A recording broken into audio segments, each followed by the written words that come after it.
من بعد الأهلي ميسوماني يتلطم في النوادي الخليجية. رحلة البيتسو من جنة الأحمر لجحيم الخليج. اشتهر في مصر وما كانش معروف في بلده.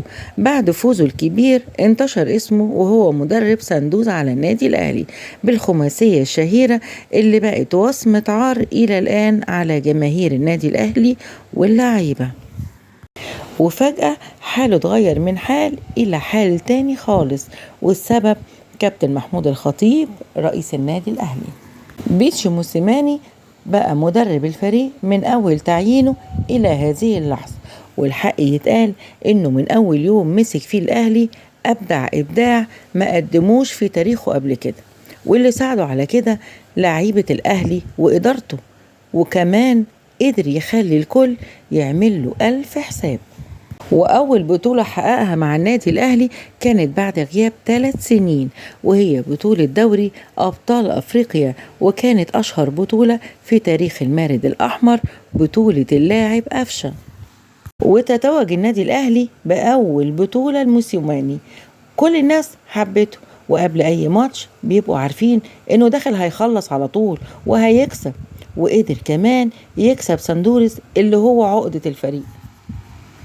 عمل لنفسه اسم وتاريخ في النادي الأهلي، وأخد مع النادي الأهلي 6 بطولات، 2 منهم إفريقية، 2 كاس السوبر الإفريقي، وبطولة دوري مصري، و1 كأس مصر، ده غير 2 برونزية اللي قدر ياخدهم في كاس العالم للأندية.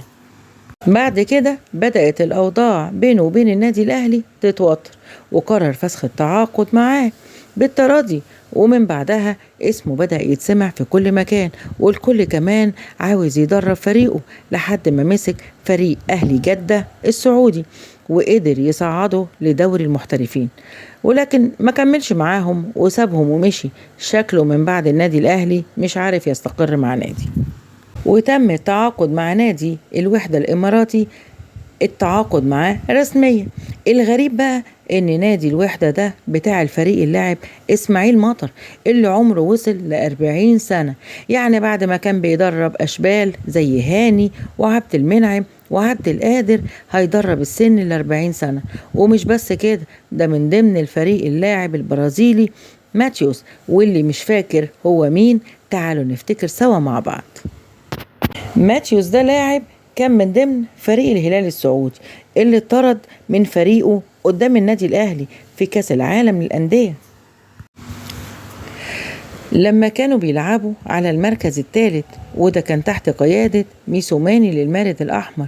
وقدر وقتها إن هو يكسب الهلال وياخد البرونزية للنادي الأهلي على حسب الفريق السعودي. وبعد كل ده يا ترى يا بيتسو هتروح لفين تاني؟